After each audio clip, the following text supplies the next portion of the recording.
Hey folks, welcome back to another video with yours truly, Sam Healey. Today I'm taking a look at my top 5 flight games, and this was kind of a weird subject for me to come at. As I was looking through the category Aviation Flight on Board Game Geek, I did notice that there are a lot of games out there that take this aviation flight and kind of run with it. A lot of games that I haven't played, a lot of them are war games, B-29 Super Fortress, and a number of different ones, Battle Over Britain, and that kind of stuff. And so it has, some of them have a very strong flight theme to it, or flight mechanic to it. Other ones just kind of included in some aspects. So there was a huge smattering of different things there that I had to deal with. So please understand, and I feel like a broken record sometimes, these are my top 5 flight games of games that I have played. Now, it doesn't mean that if I haven't played a game, if I don't mention the game that immediately pops to your mind on my list, that it's not a flight game. It probably just means that I didn't play it, or if I have played it, I just didn't like it. I really tried to stay with the feeling that the game gave you, that you were either in a cockpit and you are the one doing the piloting, or the main mechanism is some kind of flight-based type thing. It's nebulous, I know, but you kind of get the idea, hopefully. So, without further ado, let's go ahead and get to the honorable mentions first, and then we'll hit my top 5 in just a few moments. Now, my honorable mentions are games that I have played, but for one reason or another, they just didn't make the cut for the top 5. And so with that being said, let's go ahead and go into it.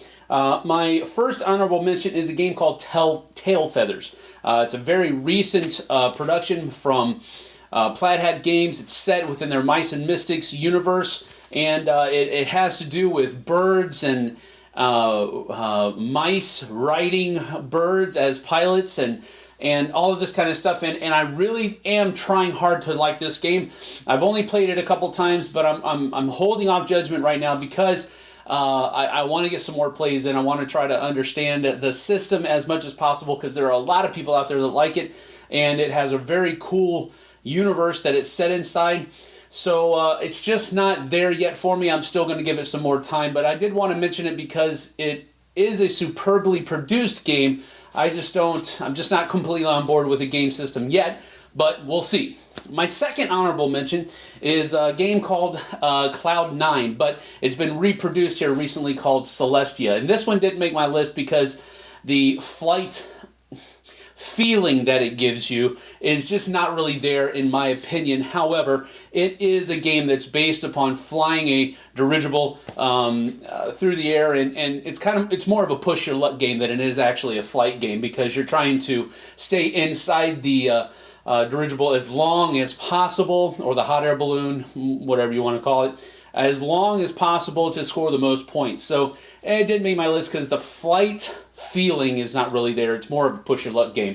And then my last honorable mention is a game called Manhattan Project. Now, Manhattan Project is really just a worker placement game, but it does have a flight part of it where you can send fighters and bombers to attack your your opponent's factories and stuff like that, and try to slow their production down a little bit.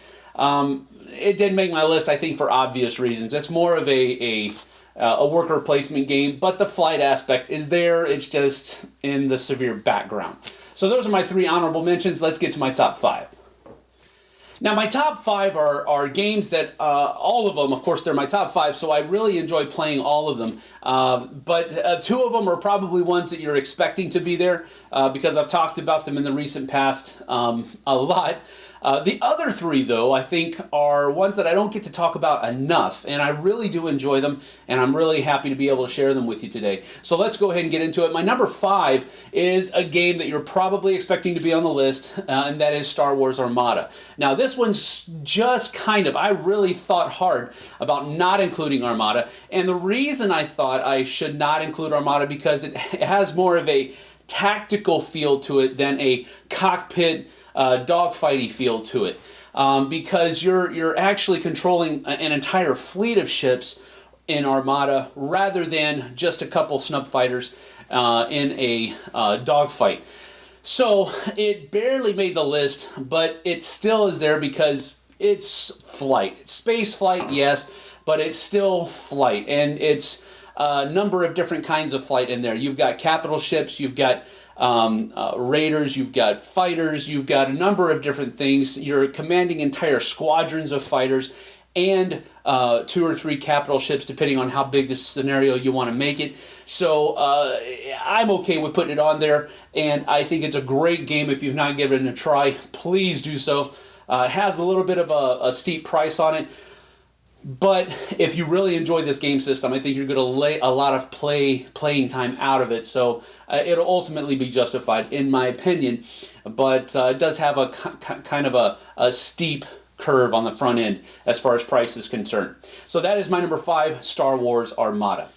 My number 4 is one of those games, one of the 3 that I told you about earlier, that I don't really get to talk about a lot. Now, I have talked about it a lot in the past, but it's actually kind of hard to get a hold of right now, I think, and it just has kind of gone by the wayside. It never really had a pop, and that is my number 4, Duel in the Dark. This is a game where one player is taking the RAF fighter bombers, and you are having to map out your course and perform a bombing raid or some other kind of mission, and then fly back. And the other player is playing the German or the Nazi forces of World War II, and you're trying to shoot down those RAF bombers before they can get back to England. So the whole idea of the game is really cool because there's hidden programmable movement. You know where you're going as the RAF pilot is, but the German player has to kind of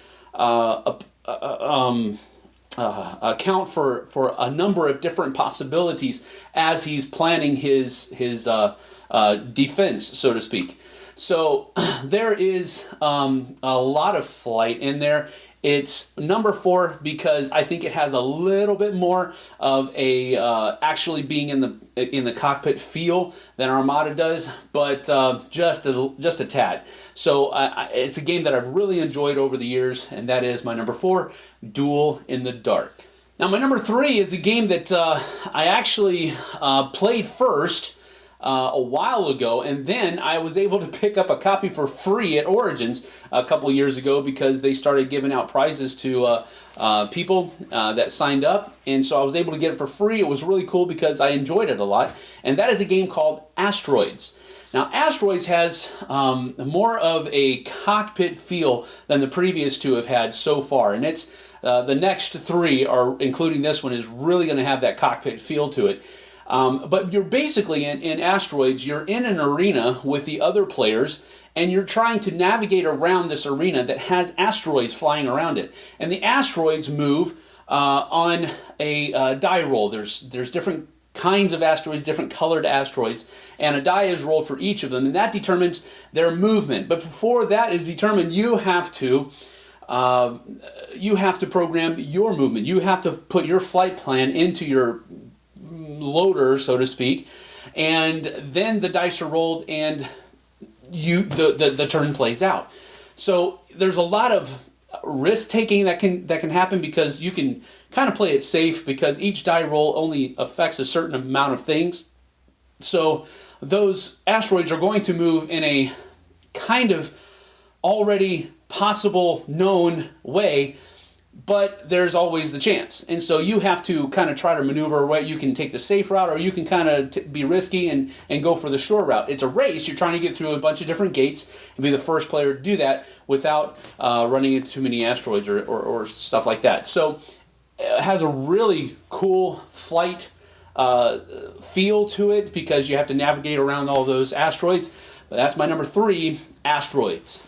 And my number 2 is a game called Wings of War. And Wings of War is a game that I played probably before its name changed. I cannot remember exactly how long ago its name changed, but it was at one point Wings of Glory, and then the name changed to Wings of War, and they started coming out with a whole bunch of different expansions for it and that type of stuff. The models were all really neat looking models, and they were kind of on the pricey side, which is one of the reasons why I got out of it. But I remember playing this game on a table at a fast food restaurant in Korea with my kids. My wife and one of my boys took one side, and then myself and another one of my boys took the other side. And my daughter at that time, she was just sitting in her high chair watching everything. But it was really fun, and we had a great time playing it, and it truly had that cockpit feel that I was looking for this list. And so I had to include it. My number 2, Wings of War. And finally, my number 1 is a game that you're probably expecting, and you probably expected it to be my number 1 because I am a huge Star Wars fan, and this game definitely has that cockpit feel to it, and that is Star Wars, the X-Wing miniatures game. And I just can't, as a Star Wars fan, I've always just wanted to be in the cockpit of Red 5 as he's going through the trench. And there are scenarios where you can actually have that trench run scenario played out. And I've seen the boards that have been used and the play mats that are used to do that, and it's just amazing how the scenarios are just limitless as far as what you can do with this game.